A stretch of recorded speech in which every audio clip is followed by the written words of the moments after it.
So for today's episode, I think the best place to start would be with your journey with chronic vestibular migraine, and just to give people an insight into how you came to do all the things that you're doing today with these amazing cookbooks that we're going to talk extensively about.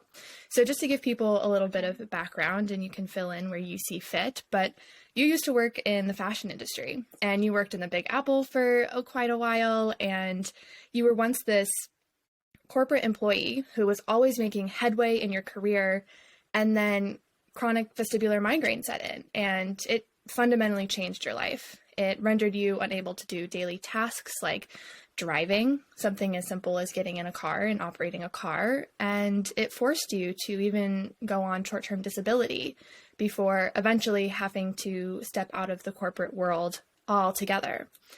And as absolutely heartbreaking as that must have been for you, I wanted to highlight one thing that you said on your blog about all of this. And you said that being a chronic illness writer and advocate, which is what you embody and are today, you feel more fulfilled in 1 week than you ever did in years at your old job. And the reason I wanted to pull this quote and highlight this is because this is a statement that I think can provide so much hope for people who have had their lives altered and the course and their journey and their goals changed by chronic illness, and remind them that just because they have to reroute their life doesn't mean that it can't be equally, if not more, rewarding and fulfilling. And so where are you today? You've been on this chronic illness advocate journey for a little while now. The corporate world is kind of not fading into your past, but you are taking steps away from that. And do you still have the same, you wrote that quote a little while ago, do you still have that same perspective of, is it equally as fulfilling as it was when you first started? Yes, I would definitely say it is. Gosh, I got emotional just hearing you kind of talk about that because it brings up so many memories and so much how I felt I really lost myself and how I sort of had to find myself again. And it's just now when every time someone reminds me of it, I'm sort of brought back into that. I'm like, oh wow, it really has been a long journey over these last a little more than 5 years. And yeah, anytime I would say now that my platform has grown, you do get some messages from people who can be kind of mean. And that has sort of come out a little bit more in the past year. But overall, when I get messages from people, which is usually every day, someone sends me a really kind message about them feeling better. I got one last week from a guy who had been making my recipes, and he just ran his first marathon in a long time. And he said he would have never been able to do this, without some of my resources helping him improve. And that sort of reminds you that you're doing this and you're in the right place, because advocacy is not a place where you make a lot of money like in the corporate world. You don't chase after bonuses the same way and promotions and everything. Your promotions really come from feedback from people. And so I think sometimes people forget to, if they're feeling better, they forget to reach out and say, hey, you made a difference in my life. But there are still people out there who are doing that. And it makes my day every time. And I have a little folder, I save them all in. And whenever I get those mean messages, I just go to my folder and I'm like, okay, you're all this hard work is for these people. It's your heart is in the right place. You're doing the right thing. Just keep going. So that's how I kind of keep going with it. It sounds like it's incredibly fulfilling because you have this next level connection with people, and you see firsthand on a case-by-case basis of how you are truly helping people improve their lives, especially when it's something that you personally have struggled with. And I think that's probably one of the most rewarding ways that anyone can spend their career, and it sounds incredibly encouraging and makes the work worthwhile. Yeah, It really does. It keeps you going on the hard days and when you're when you're paying a lot of money for websites and stuff like that. It's like, okay, this is all for a good cause. Absolutely. My biggest question around this massive career shift that you stepped into, how did you cultivate the bravery and the courage to step out of not only the corporate world, but to step out of a dream and a passion and a life path that you had envisioned and worked towards for so many years? How did you eventually make Um, that shift? no, that's a really good question. I don't consider myself brave at all when I did it. It was more out of frustration. I had had a particularly hard day. They were making and this is something I found out later through talking with lawyers that your workplace is not supposed to change your position in any way when you're on FMLA and short term disability. And mine did completely change my desk space. They completely changed my team, my manager. And so I was moved to a completely different team where um, I was with a very verbally abusive vice president there who I had never worked with, and she sort of didn't understand my luxury brand. She was sort of on the everyday watch side. And so trying to get on the same page with her was exhausting while I was managing all these symptoms. And I remember we got into an argument one day and I just left the office because I was filled myself like a vertigo attack starting. And when I got back, I was trying to log my hours for short-term or intermittent FMLA, where you have to like log your hours of when you've left and everything. And when you're in the middle of a vertigo attack, like you can't remember anything. And so I was getting basically railed by HR and my insurance company to why can't you remember this? And if you can't, then we can't allow you to be on this. And it was just really, it was exhausting on what I was already experiencing. And so I remember I had had this letter of resignation typed up that I was keeping in my desk. And I just walked to HR and dropped it off. And I was like, I'm done. I can't do this anymore. And my husband hadn't been encouraged me to leave for a while, but I just identified so much with this career and I was working so hard for a promotion that they kept dangling in front of me. And they, it was at that point I kind of realized, okay, this is never going to happen with my health the way it is. They are never going to give me the support I need, and I'm just going to never recover. And even my neurologist had a sit down with me and he was like, look, like anything, which is why we tried intermittent FMLA, because he was like, you really need to take time away to focus on your health. And going back to work has brought back all your symptoms and really spiked them. And we were making good progress. So there's definitely a correlation there.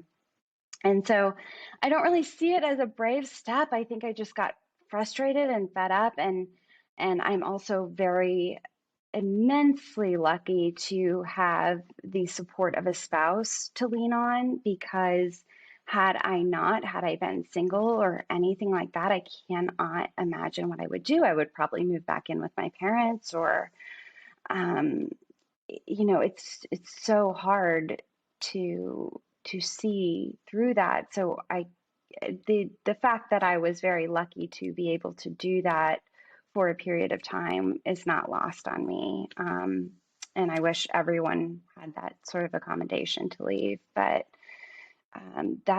I just was forced to. And luckily it worked out for me, but there was a period of time where I just sat at home and was like, what did I do? And I was lost and I was depressed. And I remember my therapist told me, she's like, there's going to be moments where you're going to regret all of this. And so while I was still at my job, she had me write down all of the things that were making me miserable, or all of the struggles I was facing at my job. And so even now I go back to my notebook and I write down, I look through like days and what had happened that day and what my symptoms were that day. And I could see such a clear correlation with my vestibular migraine attacks and vertigo attacks and things that were happening at work. And anytime I felt like, why did I do this? I would go back and reference that. And it's sort of, I say for any big life decision, it's so helpful to write those things down, why you left, because often with time, it's like with ex-boyfriends, we're like, oh, why did that relationship fail? It was not that bad. It's bad. You just kind of forget about it. There's always the rose-colored glasses looking back. It always seems better when you're taking a look back on the past because you remember all the good memories and things like that. But it sounds like what happened in your job, especially when you went back to work and you returned, is that there was this triangle of negativity. There was the physical space that was not serving you in the sense of I remember reading your desk got moved to a really loud hallway and people were always walking by and the fluorescent lights were really bad and people would make fun of you for wearing your essentially sunglasses inside. So not only did you have an unfit physical space for your needs, but then you had this boss that was not helping you from a mental or emotional standpoint. And so that was kind of the trifecta that eventually pushed you over the edge. And I think you're very humble in the sense of saying that you're not brave, but I can see people continuing on and being so afraid to let go of the dream that they had been pursuing that they would continually sacrifice their health until it was irreparable and things were so severe that it was beyond repair. And so I think stepping out of that corporate world is a testament to your personal strength and your mental fortitude for battling this and prioritizing your health because it is important. And I have a similar case of dropping out of college was one of the hardest things I've ever had to do. And I never went back to that school. It was my dream school across the country. And once I dropped out, I came home and eventually returned to college. I was still having symptoms to such a great degree that it wasn't possible for me to go 3,000 miles away from my family, my support system, and my doctors. And I still look back and think about it and do feel quite sad about all the memories that I could have made with all the friends that I had at that school. But again, I'm reminded that health is most important. But it's hard to remember that, and it's hard to prioritize that in the moment when you feel like you're giving up your dreams and your goals. Yeah, and you've already worked so hard for it too. I mean, that's what I went to school for. It's why I moved to New York, and I felt like my parents had invested a lot of money in me. The I guilt. worked hard for these scholarships. Yeah, it's like I'm throwing it all away, but you're never throwing it all away. Like you can use those skills for other things. It's just not quite what you envisioned it to be. So, and I think you can. I'm glad you have that support too now. That's amazing. Oh, I always am a huge proponent of connection and community and support, regardless of if you're chronically ill or not. I think it is the difference between having a fulfilling and successful life all through the bumps and, unexpected turns and really struggling on your own. And I think one thing that I appreciate that you said is that you mentioned once you had stepped out of this world of corporate achievement is that you did go through a time of essentially grieving the life that you were no longer going to be pursuing. And there was a period of deep depression and struggles and self-reinvention. And I think that is something that a lot of people with chronic illness in some sense have to go through. I went through the same thing going back to my childhood bedroom and being bedbound for 2 years and wondering, well, if I don't have all of my academic accolades and athletic achievements, who am I and what am I going to do with my life? Who am I? Yes. That is like the perfect quote. Who am I? Like, and then you just feel like you're this person with chronic illness and why would anyone want to be friends with that? Why would anyone want to love that? Why? Which is silly to say now when you think about it, but you do go through all those things in your head. Absolutely. And there has to be this shift from, and it's really hard when your symptoms are massive and your day-to-day moment to moment Mm-hmm. thought and breath is all revolves around symptom management. Once symptoms kind of maybe subside to a degree that you have a little more mental bandwidth to reassess the entire person that you are, you can try and say, chronic illness is something that I am experiencing, but it is not fundamentally the person that I am. Really, really hard to internalize and believe.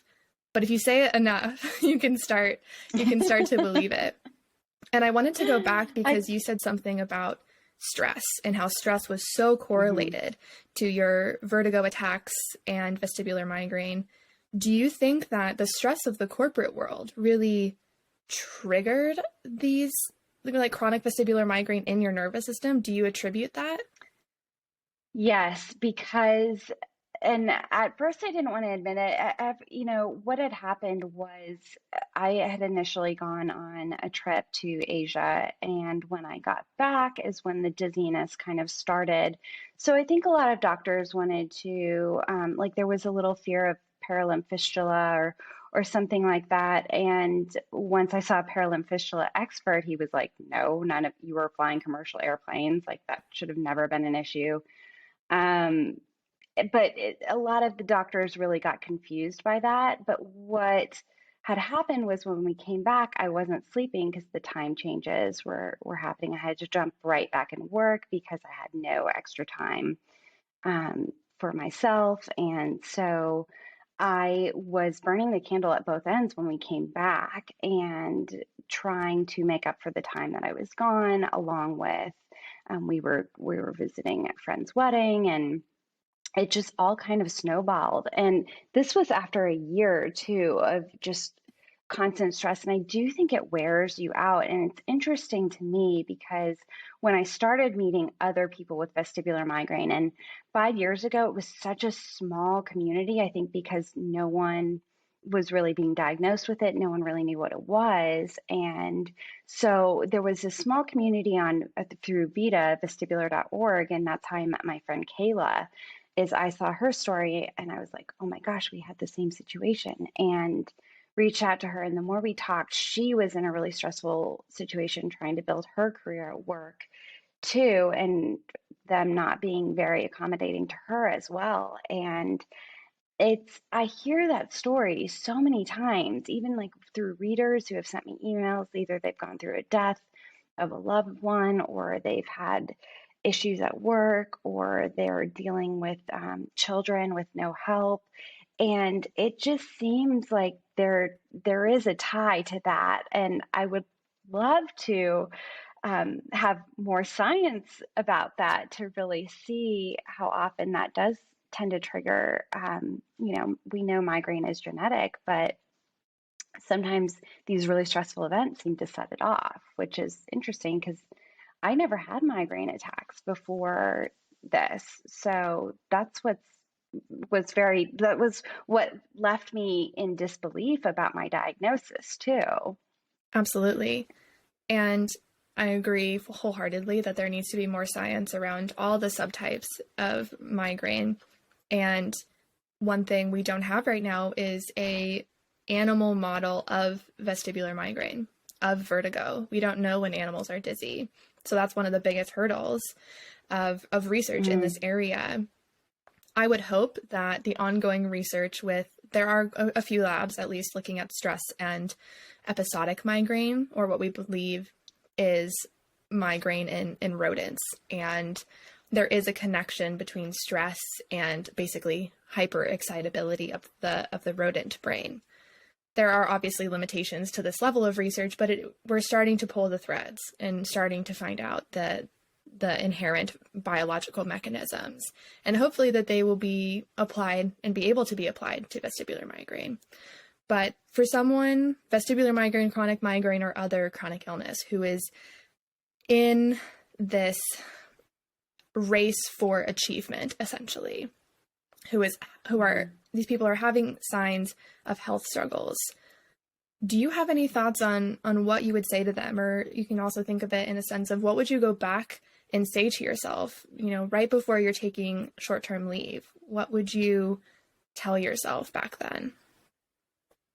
I would say that, chronic illness can rob a lot from you, but it doesn't rob who you are at your very core.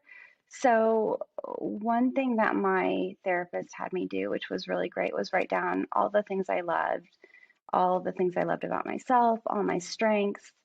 And from there, once you write it down, you can kind of see like, okay, this is what I like to do. This is what I'm good at. This is where I excel. And we tend to put labels on ourselves. Like for me, watch designer. And I couldn't see all the things that I did right, which was communicating with lots of factories. Like I'm really good at communicating with people.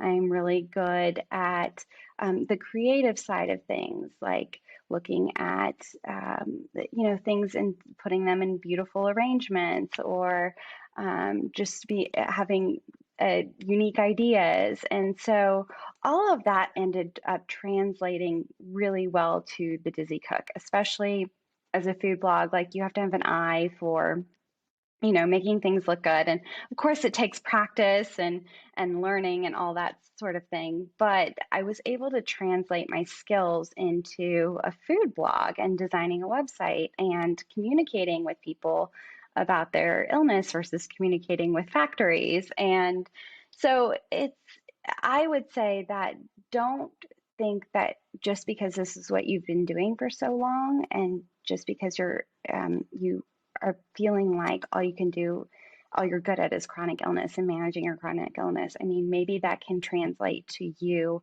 helping others with dealing with insurance companies, creating a business idea for that, how to make it easier for people with chronic illness to deal with their insurance companies or to deal with FMLA. Maybe that's a program or some kind of design that you can come up with that makes that easier for people. So just translating those skills into something that would be beneficial and help other people can often give you a new outlook on life. And so that's what I would just say, is start thinking outside the box a little bit, and writing down all the things you're good at, and you are still good at things.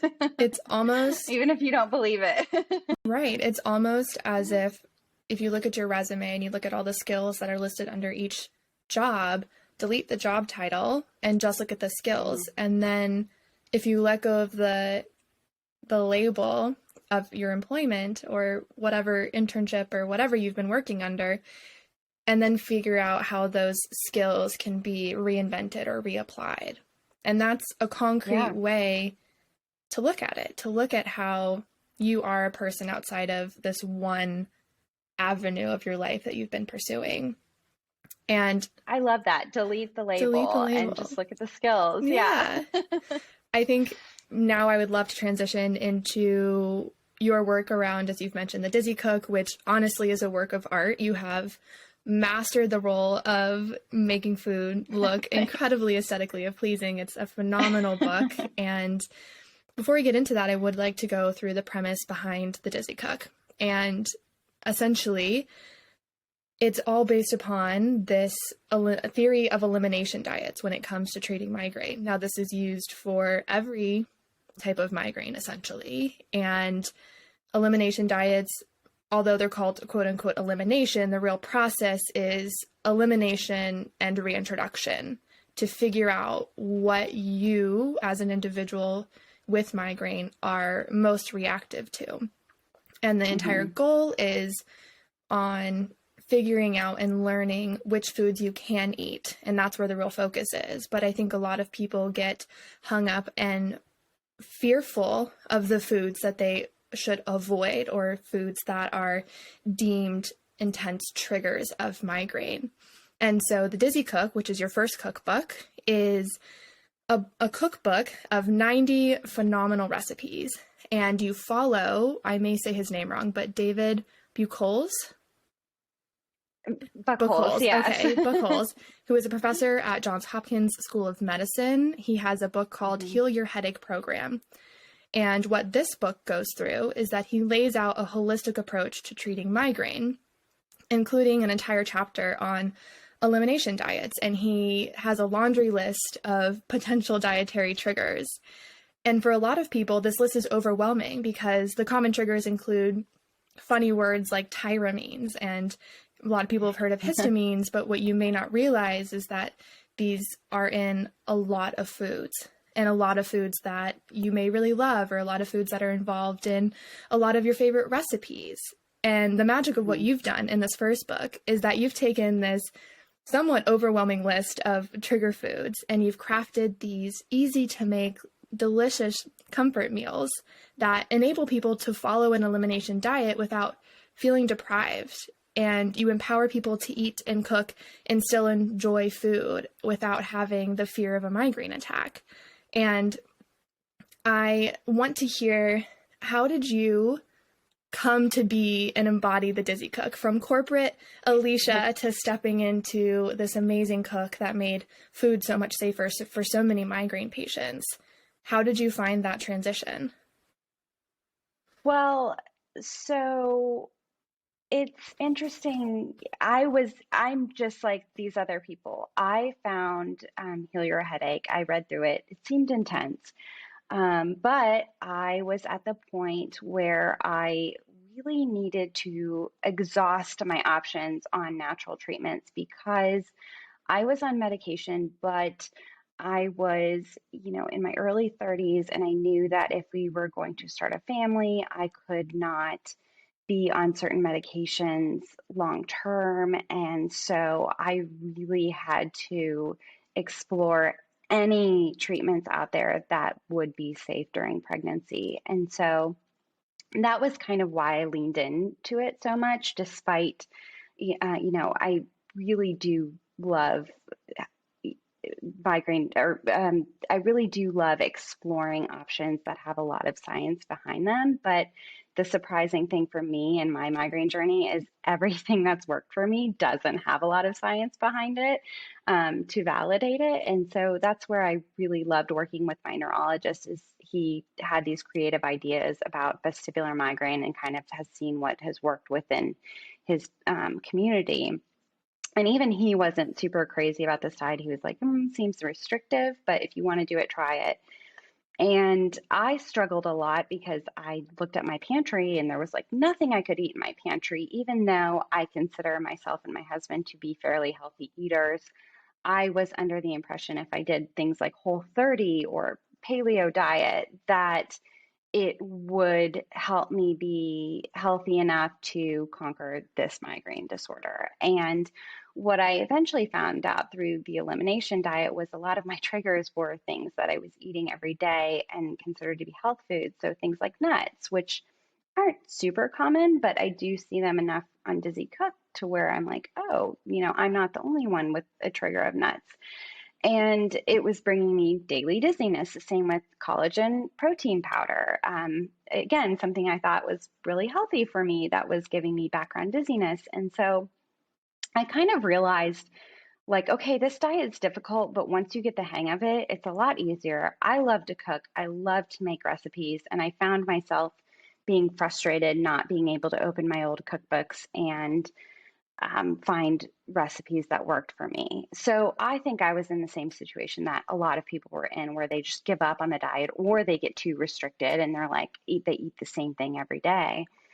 And so I really went down on a path of writing down what I was creating and thinking, oh, if I could just share this with people, it would make their life so much easier. And so that's kind of how I came up with the concept of the Dizzy Cook, because I love websites like Smitten Kitchen. I love, a lot of different food blogs, Amanda Fredrickson, they really inspire me. And so I wanted a fun place where people could go. They felt like it was a fun food blog, but they could trust that everything on there followed this diet. They could figure out what brands were already, um, accommodating for this diet and didn't have a lot of ingredients. They could figure everything was just easy and kind of put on a platter for you, no pun intended, and just made living with migraine a lot easier. And so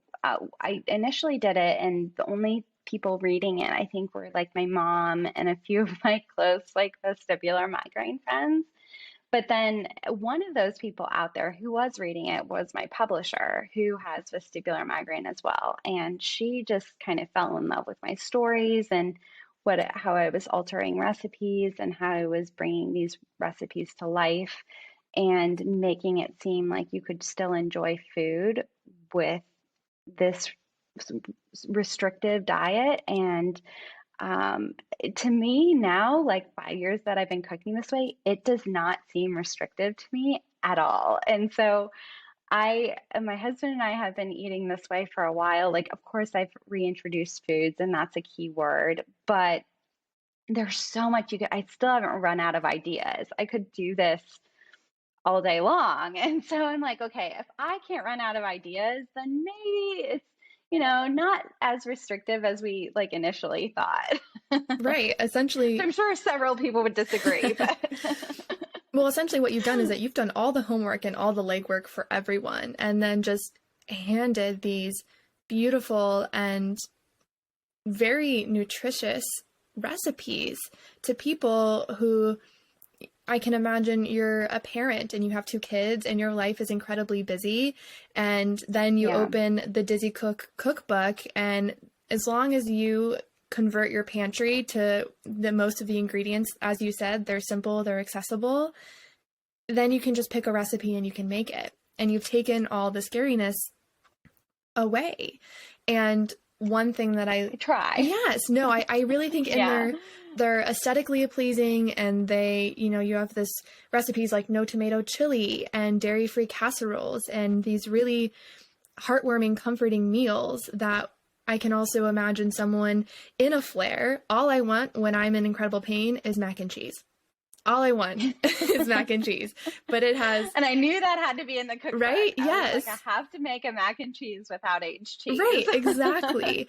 And so allowing people to still have what they're craving and what they want when they are truly suffering is incredible and empowering, because it feels so safe to eat these foods now versus before, when you're told all these things that you can and cannot eat. I mean, I went through years of different diets trying to figure out what I couldn't eat. I mean, I would eliminate entire food groups and then I would feel worse because I was probably deficient in nutrients. And so I agree that this diet, once you step into it and you convert your pantry, it is very wholesome and it does not feel restrictive, and you've made it easier and more feasible for people to follow this diet and hopefully have success with reintroduction eventually. But you've made at least the elimination part largely 99% easier for this whole group of people.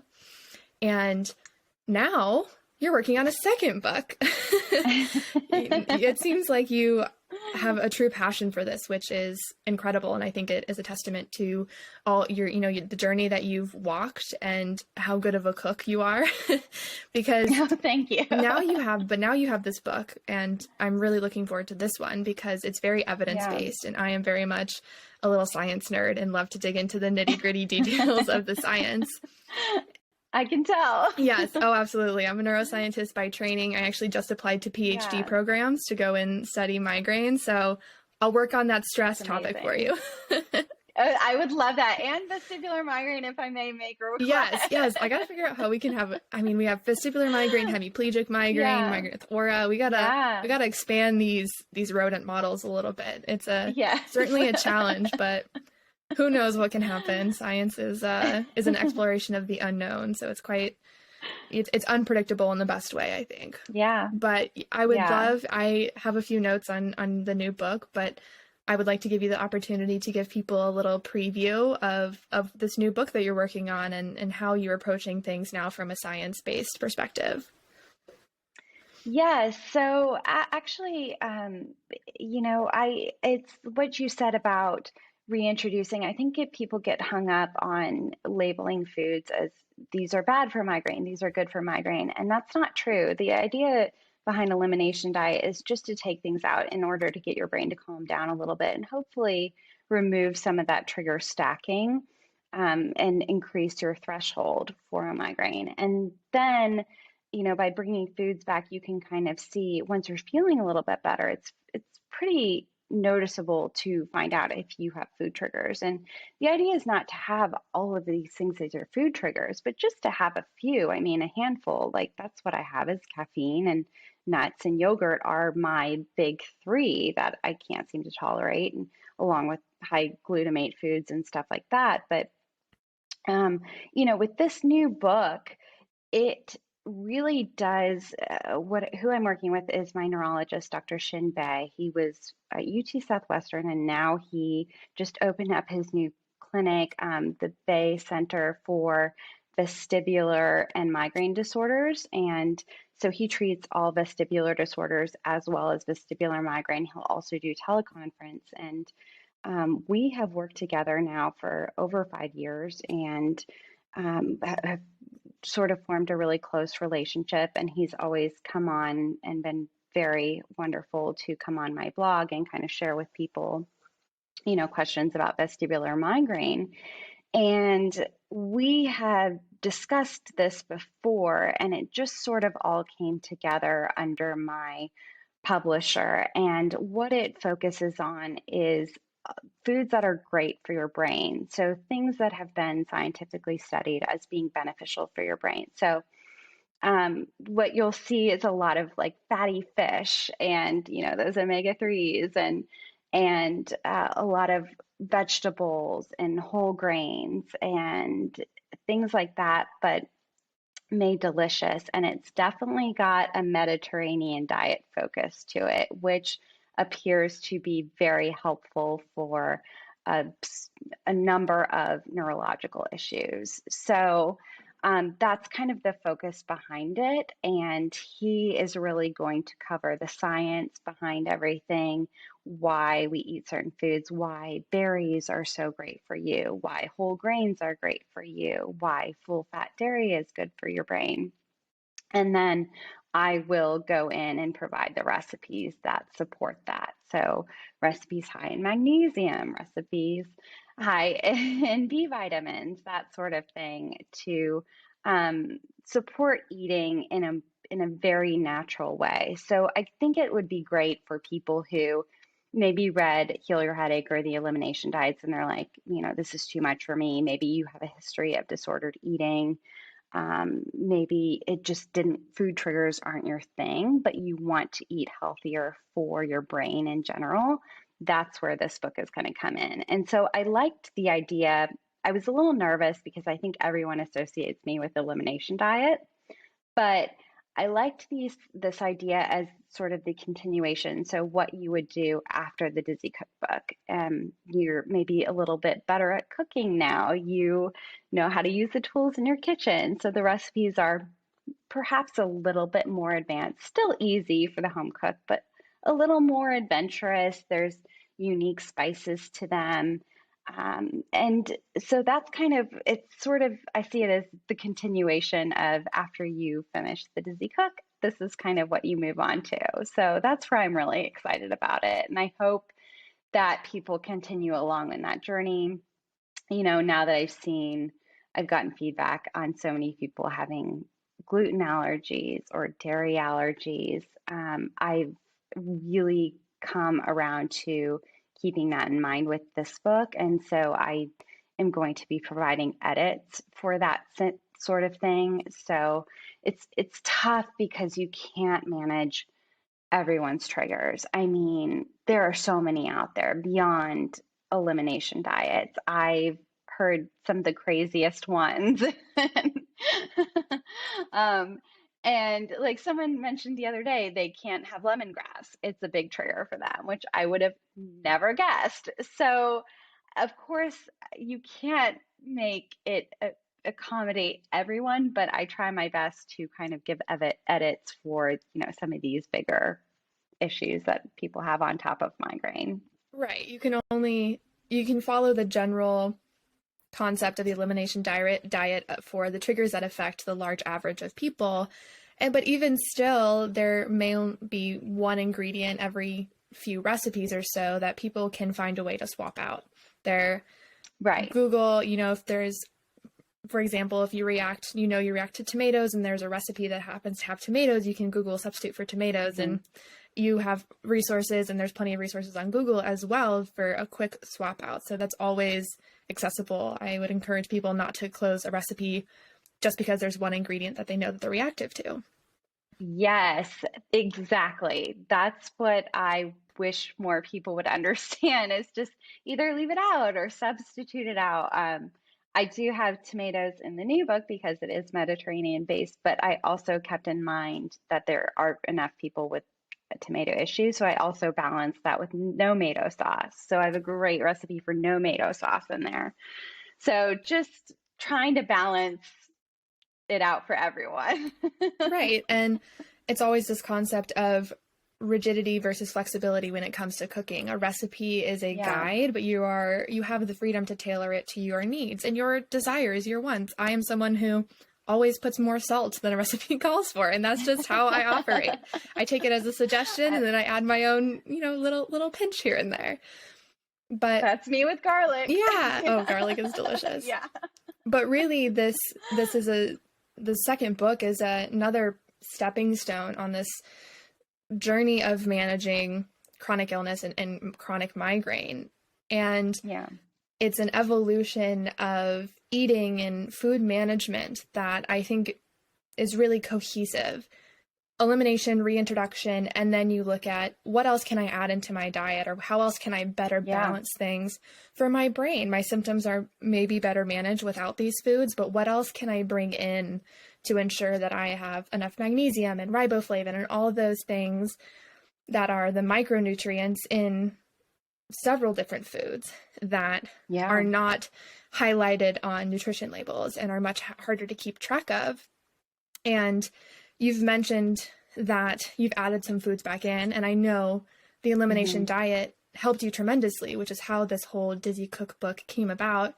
Where are you now in your journey? Are you still introducing foods? Are you still playing around with what you're reacting to? Or are you now fully in this kind of sciencey side of balancing these nutrients for yourself?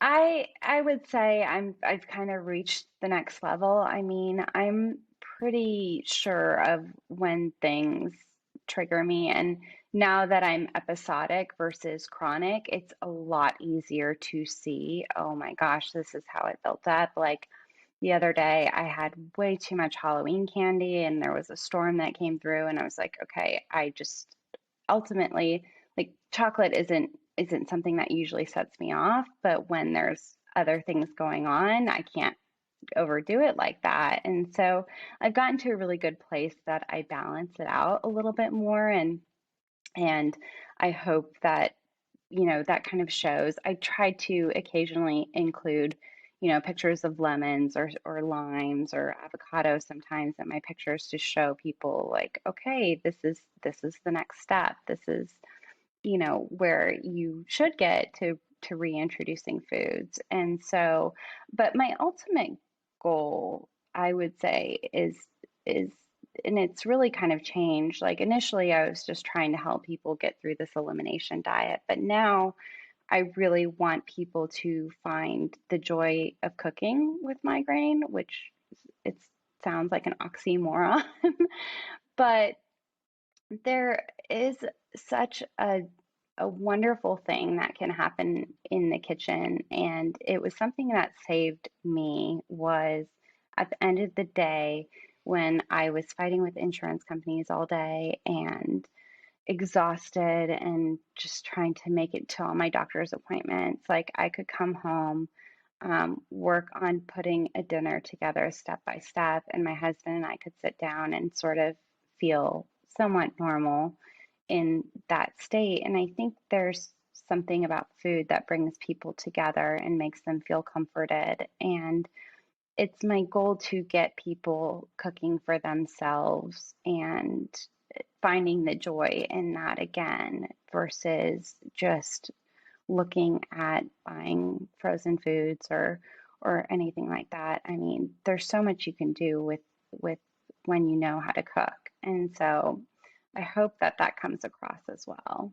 And through doing your recipes over and over and trying several different ones, you are teaching people how to cook. You are teaching people with a few ingredients how they can help themselves and how they can bring comfort to themselves, and in a really safe way.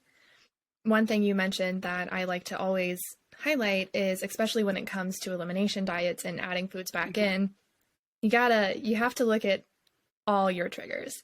As you mentioned, the Halloween candy, you made note of the weather. If you had a bad night of sleep and you added a food in the next day, maybe don't add it in that day.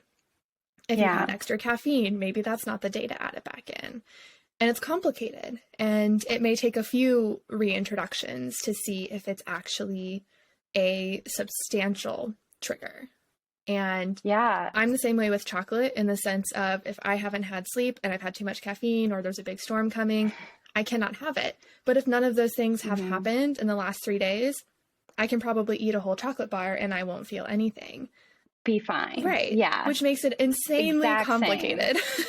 Yeah. No, and confusing too. And I think that's part of just living with migraine is even if you get to the point where you are episodic or only occasionally have attacks, it's like you still have to watch all these things all the time and sort of balance that in your life. And it's just always there, which can be really exhausting, but also just giving yourself a little bit grace and understanding that these things take time, and not being mad at yourself when it happens, because we're all human, where it's like I get messages all the time like, I'm going out, my husband's taking me out for this birthday and I don't know what to eat here and everything. And I'm like, just go enjoy your birthday. It's one day. Like, if you are nervous about an attack, just try to eat your best, but like, go out and celebrate. Like, that's fine.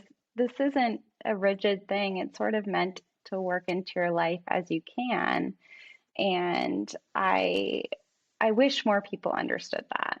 Right. I like how you said, Yeah, it's supposed to work into your life as you can. It doesn't have to be an overnight, throw everything out of the pantry, go to the store, buy everything new. It can be one recipe a week. It can be one recipe a month. And then just very slowly over time, it will feel more and more comfortable, and will take less and less mental energy to continually eliminate and then try to reintroduce foods. Yeah. And you also mentioned that you had a regression in your migraine, from the sense that you went from chronic back to episodic. And I do not think we hear that a lot. And I don't think either people don't talk about it a lot, or it's not championed enough, because when I initially had refractory migraine and it was so severe to the point that I was bedbound, I was looking for stories of people who got better and for people who had gotten their lives back. And I found nothing. I could not find any story of someone who I could call and be like, how did you manage this? Regardless if it was from a treatment standpoint or just a mental standpoint of, how did you survive the really tough days and then eventually get to the days that weren't so hard? And I've had so many people reach out to me and say, I've never heard of anyone, improving from refractory migraine. And thank you for sharing your story, in the sense of, I have some hope. And you are such a champion of hope for people who have struggled and are in it and are in the really difficult days with chronic migraine. I know people can have daily attacks, monthly attacks. I receive messages all the time of, what do I do? And is there any chance that I will get better? And I always say yes. Yeah. And I have added you to the list of people that I tell people to go look at and to research and to figure out how they did it and how they managed it. Because I think if we don't have an example and a representation of someone who did get better, because the science is limited, the treatments are limited, and we so often hear about progression of episodic to chronic, especially throughout 18 to 45 is typically the years in which people do progress. And having examples of people who, it's all different methods that work, and you have to find what works for you, but there are examples of people who get better. You still have to manage it, but there are examples. I was there. I never believed it would happen. And I will never forget. I tell this all the time to people, but I will never forget sitting down with Dr. Bay. And I was just like, is this my life now? Like, is this, because I was probably a year or two in, which I want people to know it does not happen overnight. You do not go from chronic to episodic with one pill. Like, maybe that happens every like billion years and you're the lucky person, but typically it takes a really long time and trying lots of different things. And that's kind of what I want people to know with my journey is they're always like, "Oh, how quickly did you feel better on your medication?" I was like, it I was probably like a year in before I was seeing dizzy-free moments. And I will never forget Dr. Bay saying to me, he was like, "Oh, he's like, I like you as a patient, but I don't want to see you." Like, he's like, "It is my goal to get you out of here and moved on with your life." And he said that over 90% of his patients have done that he just keeps in touch with them every so often. If something comes up, if they have a flare, he'll prescribe, something to get out of it, which is exactly what we do, but we meet once a year maybe and go over everything. And usually it's like, "Are you good?" "Yeah, I'm good with this plan." And we met around IVF and having a baby and everything. That sort of, you know, was a new thing to navigate with each other. But I was so encouraged by that comment. And I think it's good for people to understand that a lot of doctors do see success. So ask your doctor, like, what's their success rate? How often are they seeing their patients? It's a good thing. Like, we judge success rates on IVF doctors all the time. Like, they have to post that. And so I'm like, I wish that neurologists had to post their success rates with how many patients they see, they come in once a year, if they come in every month, like how that kind of happens too. That might feel That like would be kind of interesting. that feels like a potentially uncomfortable question to ask because it feels a Yeah. little prying, but you have to remember that the doctor is fundamentally working for you. It is Yes. your life that they are influencing, and you absolutely have the capacity and the authority to Mhm. ask those kind of questions. And I really appreciate that you mentioned that. I think it comes from the vein of self-advocacy, and there aren't enough examples of ways in which we need to self-advocate. And I think we Right. give so much of our medical treatment and honestly life control to these doctors, and we don't speak up enough and say, "This is not working for me."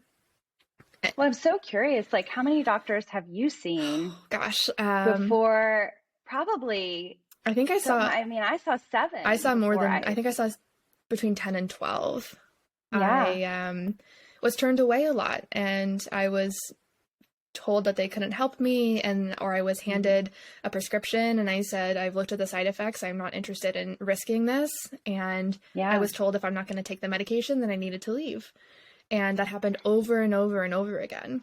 And I finally Yeah. found the neurologist that I've been seeing for 3 years now. And it was life-changing to find a doctor Yeah. who, at a bare minimum, I felt like was listening to me.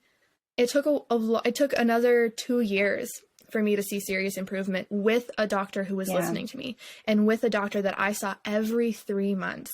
It is not Yeah. easy. It is hard to find what works for you, and you have to keep trying different combinations of treatments even, which is exhausting. It sounds exhausting and it is exhausting, but take it in stride in the sense of lean on your support community and keep trying different things. Try the elimination diets, try other Mhm. diets. Sometimes people have Yeah. success with paleo for 2 months. I can't Mhm. say what's going to work for you as an individual, but I think the more that we talk about different things that have worked for us and different things that we have found success with, it's not necessarily handing it to people as a one size fits all. It's handing it to people as a, "Here's a suggestion if you don't know where to turn next." That's always how I try to Yes. reframe these suggestions of treatments and diets and things like that.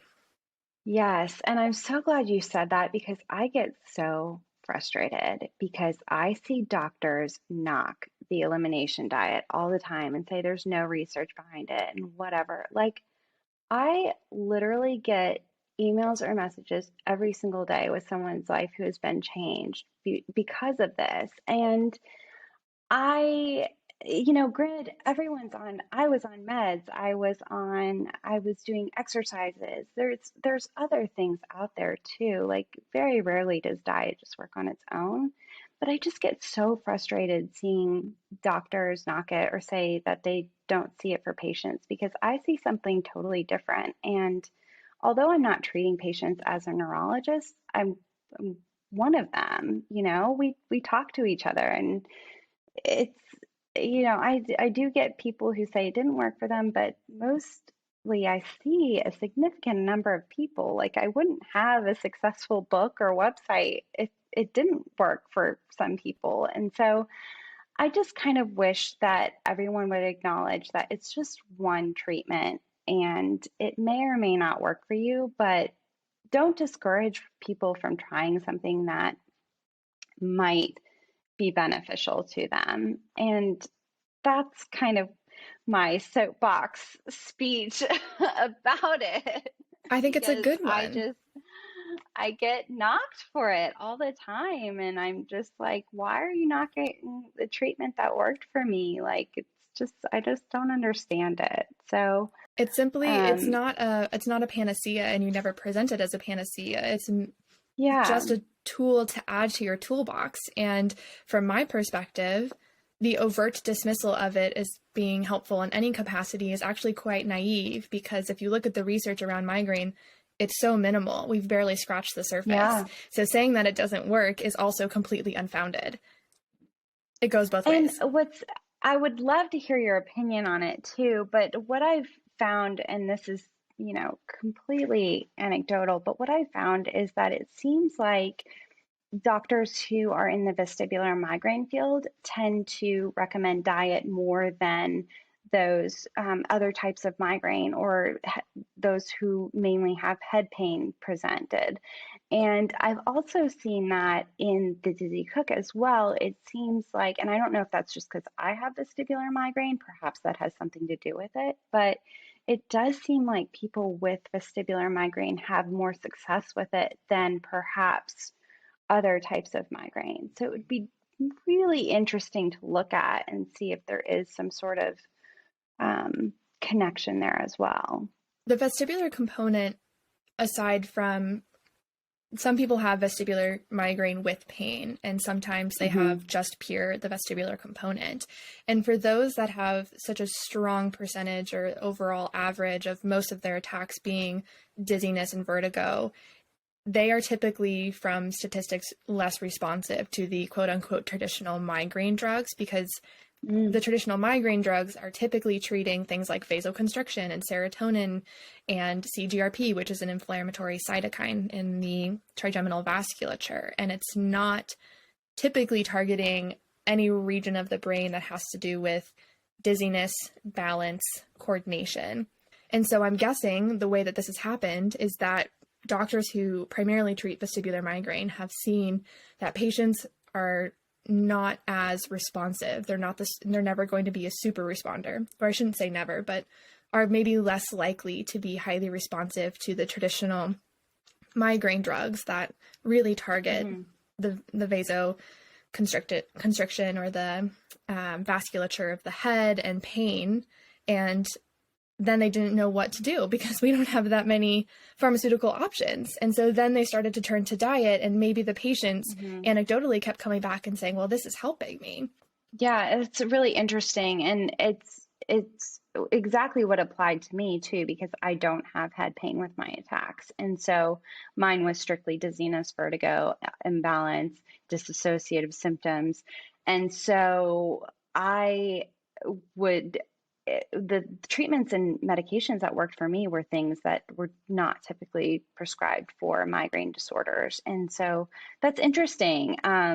We had kind of looked at some of the new medications like AJOV and some of The those CGRPs. for, Mm-hmm. yes, if things got particularly bad postpartum, Mm-hmm. but I went back to what was working for me before, and thankfully it has worked again with the addition of gammacore. One thing that's really helped for me, and it was a preventative and acute medication, was the Timolol Eye Drops. Mm. I'm a big fan of them, and I don't think enough doctors either know about it or prescribe it. I have had several people come to me and say their doctors just refuse to prescribe it. And that's so crazy to me because it's been around forever for glaucoma. And timolol has been a proven migraine treatment as a beta blocker in pill form. Well, what would your argument be? Because a lot of these studies are small, like the Timolol Eye Drops, Yes. very small study. Yes. Even the gammacore, using gammacore for vertigo, very small study. Right. What would you say to a doctor who presents that as their argument that you shouldn't try it? I would ask, what are the risks? Because from my perspective, the gammacore risks are virtually none other than some discomfort during stimulation. So if the potential benefits largely outweigh the potential side effects and the risks, and ask if the risks are long-term. Gammacore, if you have discomfort, as soon as you back off the stimulation, you're going to be fine. Maybe the eye drops irritate your eyes for a day, but it's a $3 expense, and then you'll know, and then you never have to do it again. So unless they can, I would ask them, I would say, please justify the extent to which the risks outweigh the benefits to the degree that you're not willing to prescribe this. Yeah, that goes back to challenging your care team too, and deciding if this is really the best fit for you. I think one of the best things that's come out of the pandemic is teleconference. Yes. Because you can see a doctor who might be in a different state and over online, not even have to travel. I've also found it amazing, easier to advocate across the screen because doctors have a great presence. They're in the white coat. They typically have the stethoscope with their ID. They sit at their computer, and they have years of training, and that just puts them in a position of authority. And the instinct, I think, a lot of times is to default to their opinion and not challenge them because it's uncomfortable. But this comes back again to self-advocacy. They're working for you. You have the right, and you know yourself best. I have a friend who's in medical school who was taught that the patient will always tell you your diagnosis if you listen. Right? We hold the answers. It's just they have to interpret it and help us achieve obtain the actual medical care, the prescriptions, the devices, and they're there to bounce ideas off of. They're really a member of the team, and they're not the leader. You are.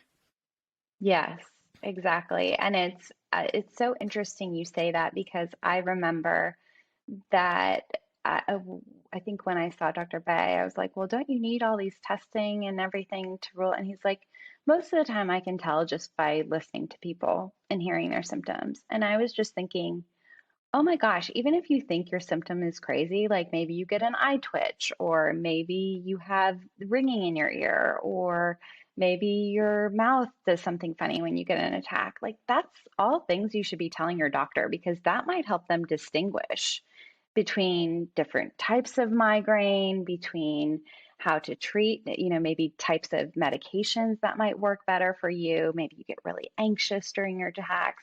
These are all things that can help with your treatment plan. So you can't provide enough details. Like, don't ever think that you're giving too many details. Like, tell them everything. A doctor's appointment is the time for TMI. Like, give them more information than you think is necessary. Don't go bare bones. They need the details. The needle in the haystack may be what helps you find your next effective treatment. You never know what's going to happen. Right. Well, as we wind down, I just wanted to mention a few things on your website that I always go back to so that people can look at it. It's the Dizzy Cook. And one thing that I absolutely love is you have a migraine safe cheese board. I am always the person to bring the charcuterie board to the party. Another thing that I've always come back to is that you have a migraine sufferer's guide to supplements. Magnesium, riboflavin, ginger, D3. You walk through all of it. And one thing that I really appreciate from the science side is that you give, I think there's 6 or 7 different types of magnesium, for example, and you lay out from a research perspective what side effects, symptoms, the way that it could help, which one passes through the blood-brain barrier. You have detailed it all in a very digestible manner, and you've given all the necessary nuggets of information. And I myself have always gone back and been like, should I switch my magnesium type now? Like, let's go look and see what Alicia said about it.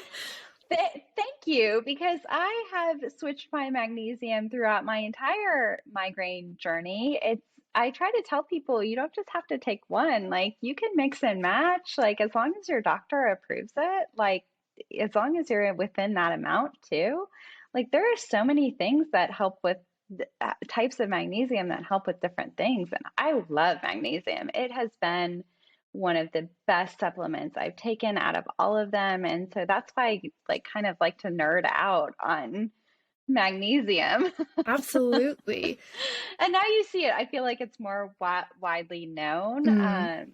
But back when I wrote this book, there wasn't that much talk about the different types. And so that's where I'm a big fan of magnesium 3 and 8, especially for someone who deals with brain fog like myself. Yes. I mean, so that's the one that passes into the blood-brain barrier and actually reaches your brain versus some of the other ones. Yes. People will have more like GI symptoms, or they could have some stomach upset because they mainly interact in the GI system. You know, I noticed that even just magnesium 3 and 8 can be so expensive. And so I just noticed that I did take 72 milligrams in the morning when I wake up, because I'm someone who can't tolerate any caffeine, unfortunately. And so I think that's also a vestibular thing that I tend to see more, but it really helps kind of wake me up instead of coffee. And so I find that just that small amount is so great for me in the mornings. And so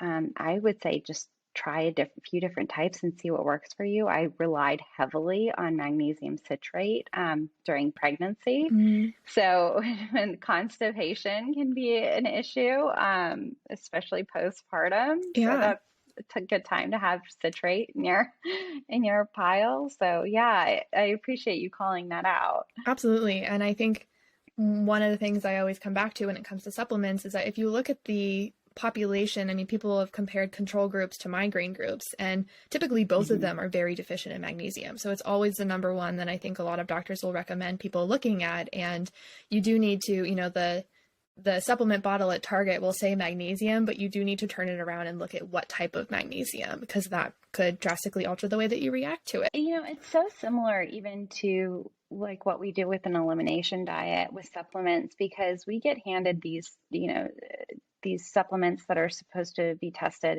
and good for migraine. But I have found, you don't always have to be on these forever. Like B2 was one that I initially started off with, and maybe it helped me in my journey, but I don't find that it really is beneficial for me now. And so I could have just kept taking it, but sometimes it's good to switch it up and see if things are really working for you, or pull it out and see if it really does make a difference. And you can always, so I think that's a great point. You can always go to your GP and ask for a blood test, or have a blood test ordered. Sometimes they will order it without even having to pay for the office visit. And blood tests are benign other than the needle prick, and will give you a lot of information about your levels. And I always struggle with comparing it to the norm, because the norms are for a massive population, but at least if you are tracking your personal results over time and seeing how you felt in those months, I think that is far more informative than looking at if you're quote unquote in the normal range. So, well, this has been an absolutely phenomenal conversation. I could talk to you all day, but we should probably wind down. I would love to check in with you again after this next book comes out. Is there a rough timeline of when people may be able to expect it on the shelves? There is. So the release date is supposed to be October 25th of next year. So in time for Christmas next year. Of course, while they wait, I will still be providing free recipes on the dizzycook.com. So I would kind of like to, transition eventually the Dizzy Cook to maybe some of these recipes with a few more ingredients. I'm really excited. We have a really great team. I mean, working with a publisher who understands migraine is already incredible. And Dr. Bay is so talented and excited about this. So it's the dream team. So I really hope it lives up to everything I anticipate it to be. I expect that it will, but all the best luck with Yeah, it. And thank you. thank you again for coming on today. It was absolutely phenomenal to have this conversation. I so enjoyed talking about your journey and all you've done for migraine patients on the front of advocacy. And it's inspiring to hear your journey of how far you've come with chronic vestibular migraine now to episodic. And it's You too. I mean, I am just so impressed with everything you're doing, and it's been nice to have a conversation where, you can give the science behind everything and kind of back up what maybe physicians are thinking in that perspective. And you really have the best of both worlds with the patient and that physician-minded approach. So it's really interesting to talk to you, and I'm glad we got to do this today. Yeah, thank you. That's incredibly kind of you. Yeah. Hasn't always been easy, I'm sure, as you can deeply sympathize with, but very rewarding. And I love having these kinds of conversations where my story is reflected in so much of yours as well. And this has been really enlightening and inspiring. So thank you again.